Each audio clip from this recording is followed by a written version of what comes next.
Guys, this might be terrible and I might have to redo it, but let's go through this high-speed police chase that I went through in 1997. I got locked up for sentenced to 6 months, and it looks like I got out on the 111th, no, 112th day, no, 113th day. 113th day I got out. Verily appears 113 times in the Bible, which means truly. So, all right, enough of that. Let's go over here. Page one. No, it's not page one. Oh, what the hell, bro? This is backwards. We gotta go backwards. First is last, and the last first.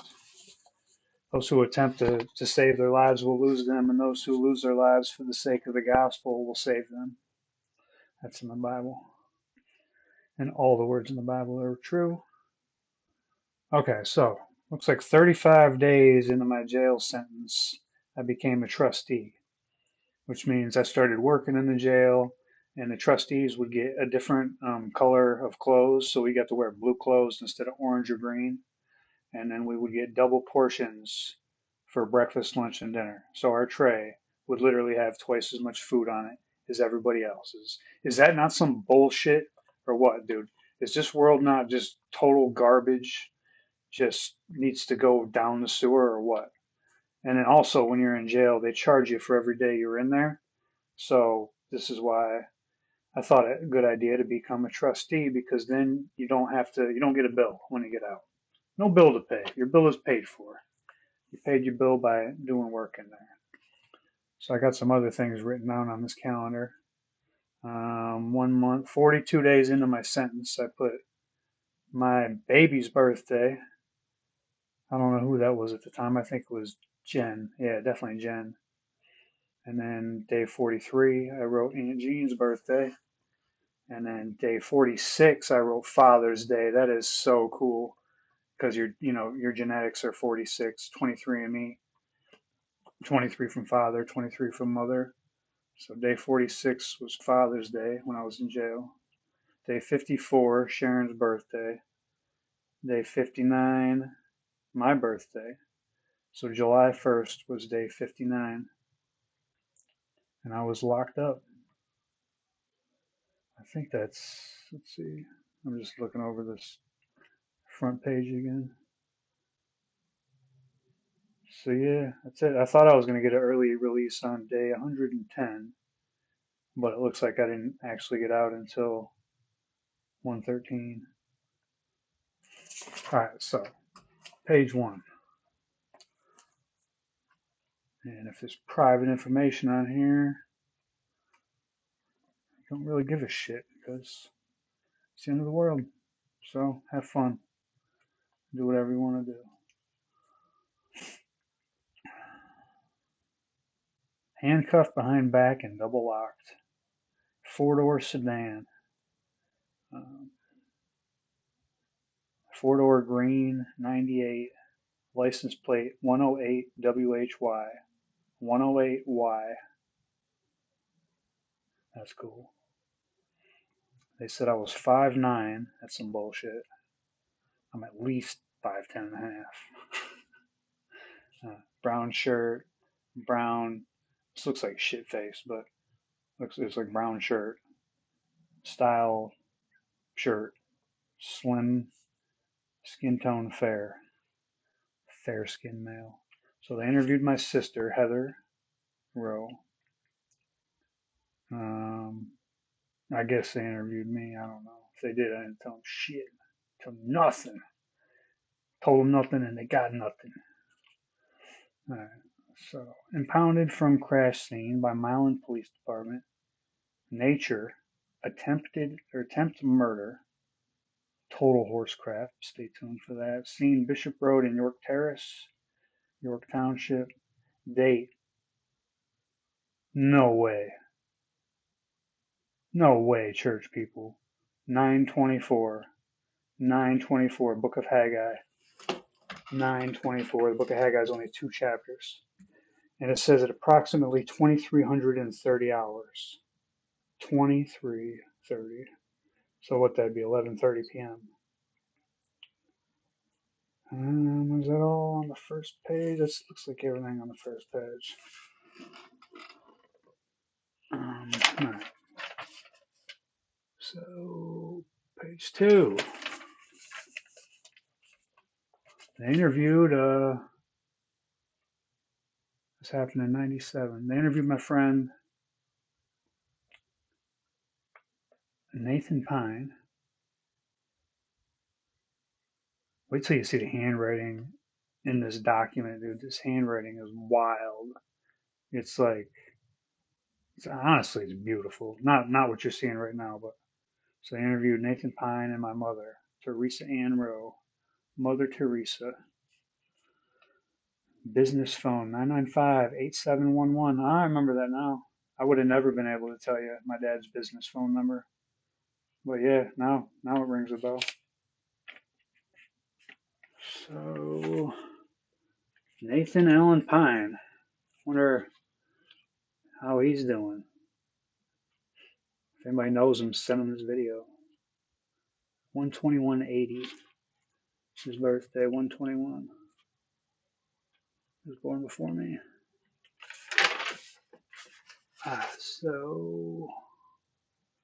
Shit. I really wish this wouldn't have loaded backwards. Like, why would it have done that? Alright, so, page 3. Dispatch on 9/24/97 at 2304. So 1104. Dispatch to 1260 Bishop Road.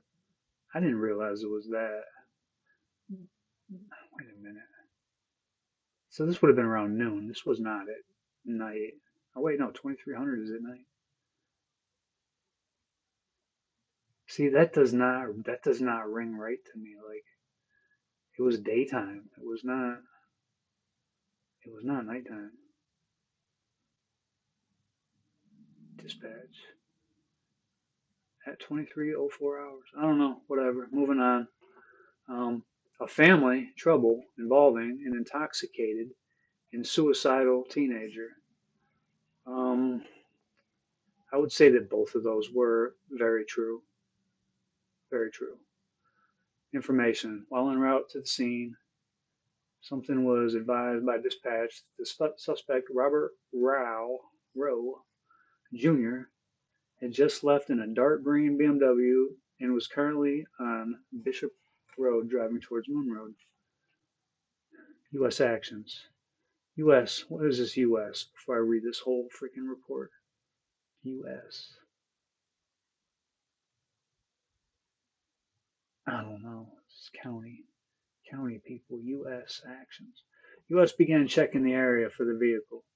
U.S. observed the vehicle westbound on Bishop Road near York Terrace. As U.S. turned around to effect a traffic stop on the vehicle, that's why I wrote lies. This is not even what happened, dude. It's just fucking people are liars, dude. I don't understand why people just can't tell the truth. So around the effect a traffic stop on the vehicle. I mean, maybe there was at some point some guy that did that. I don't know. Observed the vehicle accelerating west on Bishop Road. Advised dispatch that we found the suspect in the vehicle. We were attempting to catch up. Yes, this is all bullshit. Nobody turned around. Nobody, like, I passed them and they were all like just standing around. And then they scrambled. So they lost sight of the vehicle at Bishop Road and Willis Road and began checking the area for the suspect in the vehicle. Information. Deputy Wagner had responded to the area to assist U.S. in locating the vehicles. This is state police. After checking the area, U.S. Deputy Wagner and Saline PD Chief Bunton, holy shit, met at Bishop Road. Damn, Chief Bunton.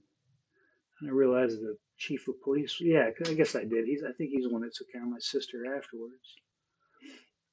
In Round Hill to discuss a plan of action to locate Mr. Rowe. At this time, they observed the vehicle pass Round Hill. Yeah, that's what happened.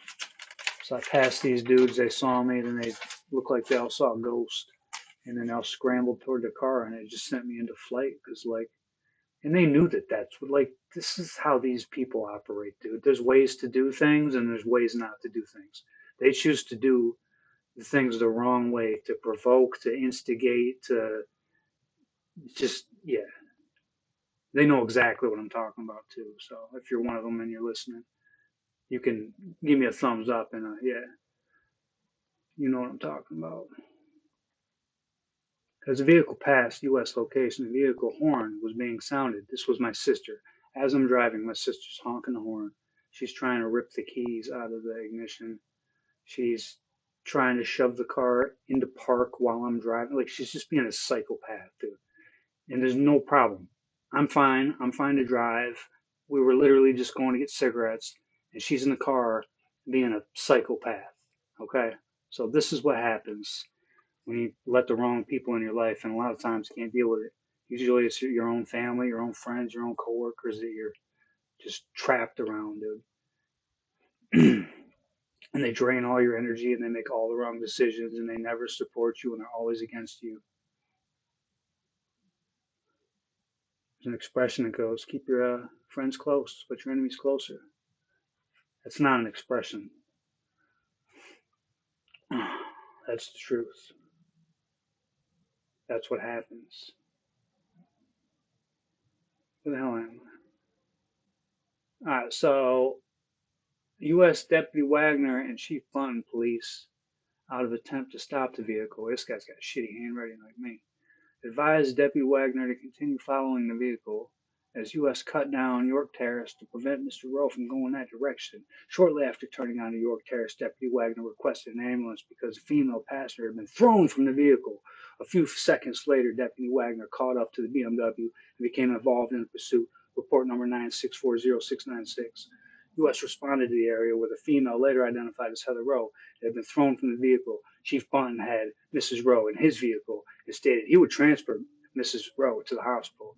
U.S. attempted to back up Deputy Wagner, but was too far away from the pursuit to assist.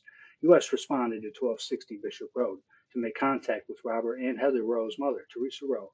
Upon arrival at 1260, talking with Teresa Rowe and explained what had happened to Heather and Robert. Also interviewed Teresa Rowe and Nathan Pine at this time. Um,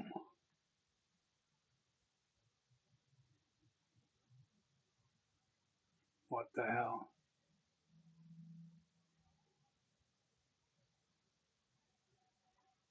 Is this the right page? All right. U.S. U.S. observations. U.S. observed an empty gallon bottle of pop-off vodka. God, that stuff was so disgusting, bro. And I had like Heavenly Hill vodka. I was getting drunk on the worst stuff. 4 empty beer cans, 2 empty bottles of grapefruit juice in the kitchen. All right, so the night before this, right, somebody called the cops on me, and they showed up, and it was county, and the dude was so dude like there was bottles like there was some bottle like right by like the bushes on the sidewalk as he was walking up to talk to me.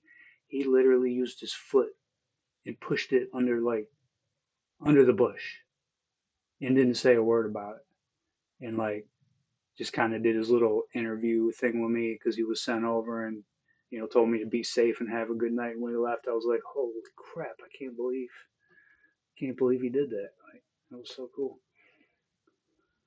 So, but then they came back. This is all after the police chased this statement. So Teresa stated that approximately 2,000 hours, so 8 o'clock, Nathan Pine called her at 5072 Timberview Court and told her that Robert had been locked himself in the garage and was sitting in the car with the engine running. This is true. I was trying to kill myself. Teresa stated she told Nathan to get Robert back in the house and to call her back when Robert was in the house. Teresa stated that Nathan called back approximately 15 minutes later and told her that Robert was back in the garage, the car is running, the garage door's up, he's leaving, and he's drunk. Teresa stated she then responded to 1260 Bishop and found both Robert and Nathan gone. Teresa stated that Heather wanted to stay at 1260 Bishop while Teresa returned home. to see if Robert had gone there. Teresa stated that Heather called her and stated that Robert had returned to 1260 Bishop. Teresa stated that she returned to 1260 Bishop, but that Robert was gone when she arrived. Teresa stated that Robert called and talked to Heather, and that Heather talked Robert into returning to 1260 Bishop. Teresa stated that Robert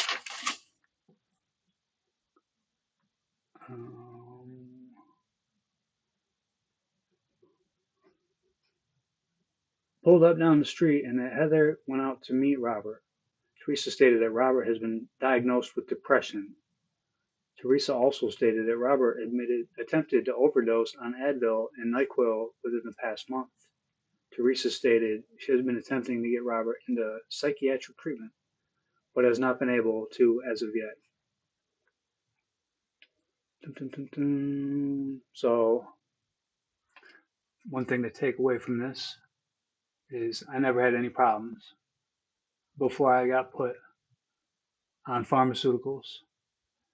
And Accutane is what caused my suicidal tendency and my homicidal tendencies and you can look up Accutane, all the lawsuits that have been against it, all the claims, all the payouts. It's wild. These things should not exist. They should not exist, but they do, and they get pushed, and people buy it. All right, this is the handwriting I was talking about. It's pretty awesome. All right, this is I love this person's handwriting. I don't know why. I mean, it's not the easiest to read, but witness statement, Nathan Fine. Nathan stated that he had been staying with Rob since 9/20/97, keeping Rob company since father is out of town. Rob had been fine all week until above date. Apparently, Rob's ex-girlfriend arrived at the house on 9/24/97 at 7:30 p.m. where both spent the time talking until ex-girlfriend left at 8:30. Nathan, I didn't want her to leave, dude. Like, I wanted her to just stay there forever. Like, so as soon as she left, I probably got super duper depressed. Nathan stated that Rob then seemed upset, and about 10 minutes later went to the garage. Nathan was in the house. When he heard the garage door shut, Nathan then checked the door from the house to the garage and noticed it locked. Nathan then went outside and looked in the window and saw Rob in the vehicle. This handwriting is wild. I've never seen anything like it. With the engine running, Nathan went into the house and called Mrs. Rowe. After trying to get Rob out of the vehicle, Nathan was on the phone when Rob came back into the house. Rob then made several phone calls and left house, got in the vehicle, and left. Nathan stated that he tried to follow Rob, but Rob was gone. That boy quit. Nathan stated that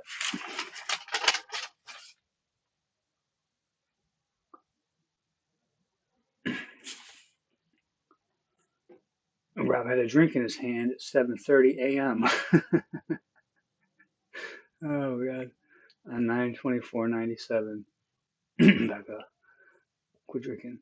But both had been in and out of the house all day long. Also, Rob had mentioned suicidal something several months ago, but Nathan did not take him seriously. Nathan also stated he has no idea how much Rob has had to drink. U.S. responded to Saline Hospital ER to interview Heather Rowe. Heather stated she and her mother, Teresa, went to 1260 Bishop to check on her brother Robert. Heather stated that Robert was not there when she arrived. Heather stated that she stayed at their residence to spy while her mother returned to 507 Timberview Court to see if Robert had went there. Heather further stated that Robert called and talked to him and returning at 1260 Bishop for a beer and a cigarette. Coke and a smoke, bro. Nothing better than a Coke and a smoke. Heather stated Robert returned and Heather met him at the bottom of the driveway. I remember that. Heather stated that she got the key to the vehicle away from Robert. A bad idea, dude. And she never got the key. She was like trying to get the key. This is like when all my problems started, is when the family when the family members when the helpers showed up, bro. That's when all this problem started, okay? It's when the helpers showed up. So, I mean, I'm sitting here talking shit. Like, what am I talking about? I was literally trying to kill myself. So, I take that back. So, yeah, this ambush was warranted for sure. So, something chased her out of the car in an attempt to get the key back. Heather stated that Robert punched her in the stomach and they began to wrestle. There's absolutely no way. See, there's absolutely no way. There's always lies that just get sprinkled in with so much truth that it's just, it'll outrage you because, like, you can't just respectfully say, oh, this isn't true because then you look like a liar. And then if you're overly, like, defensive, they're like, oh, see, look, he definitely, it's the worst when little lies are sprinkled in with pretty much everything that's true. Because I mean, what do you do with that? So we get the key back. Heather stated Robert punched her in the stomach. Yeah, and they began to wrestle for the key. We were wrestling for the key the whole time. There was never, ever any striking. Like that's insane. Is this the right page? This is the worst video ever, dude. I'm gonna have to redo this probably, huh? That's it. I'm so freaking lost. Here we go. If I would back out of this, it would be a lot easier to see. Oh my gosh, that's so much better. Okay. Blah blah. Heather stated Robert took the key from her and started swearing at her for sure. Entered the vehicle and left. Heather stated Robert called back and boasted to let her know he just ran away from and lost the police. Yeah, it never happened. Never fucking happened. Heather stated she called her mom prior to Robert returning the first time. The first time. I don't know, right? Maybe there was a phone. Like I was on the phone with my ex-girlfriend. I guess I thought she was my girlfriend. But apparently we were broken up at that time. With the whole police chase, like I was on the phone with my ex-girlfriend.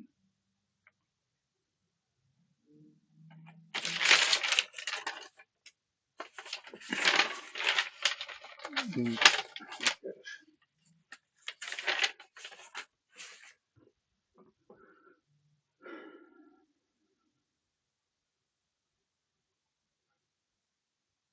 So Heather stated she called her mom prior to Robert returning the first time and told her mom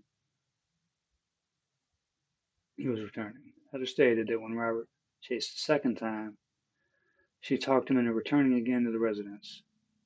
Heather stated Robert agreed to meet her in front of the neighbor's house without his mother or the police. Heather stated she met Robert, entered the vehicle, and attempted to talk Robert into staying at the house. Heather stated Robert saw some headlights on Bishop Road and wanted to see who it was. Entrapment. Heather stated she tried to talk Robert into staying where they were, but Robert knew better. He started driving away.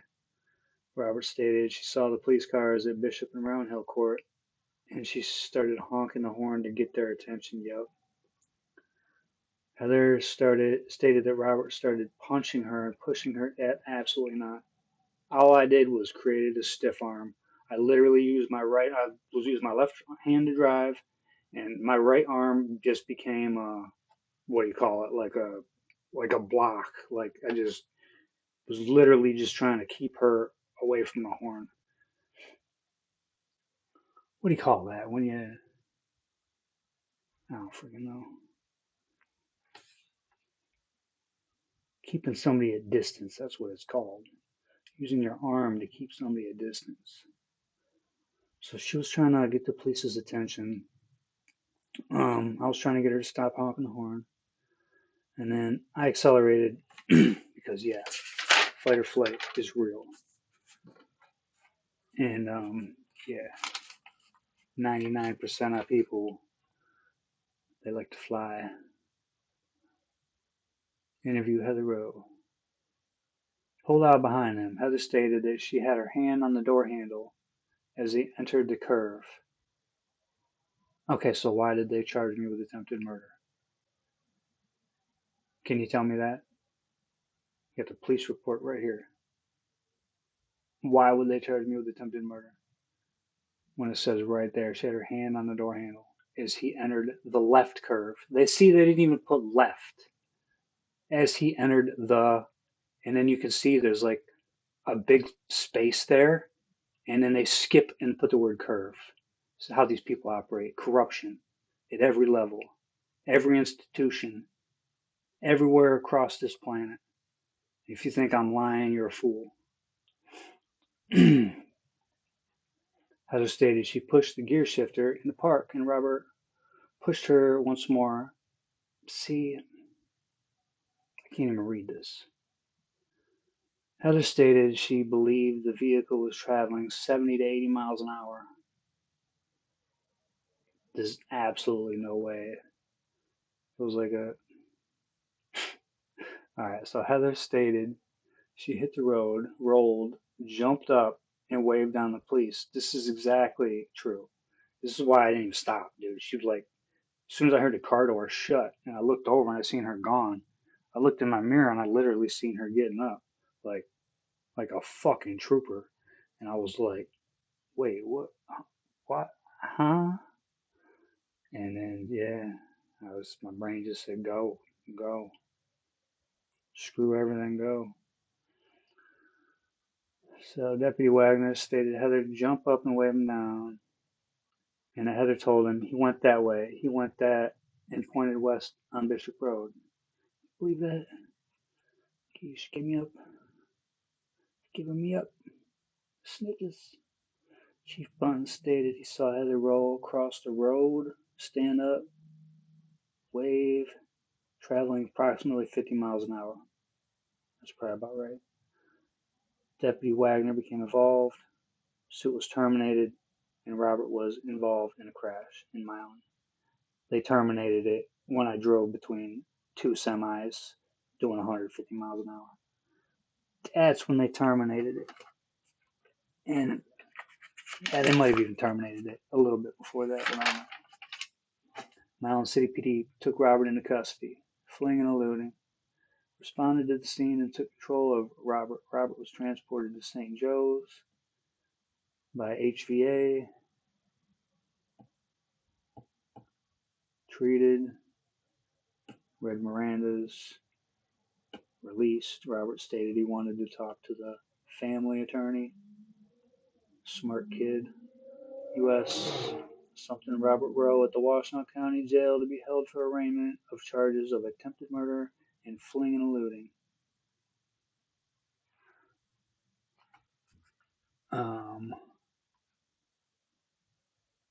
And then relationship. Heather and Robert are brother and sister, residing in the same home, both adopted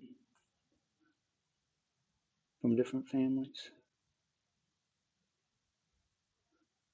Laceration to the head and multiple abrasions about her body.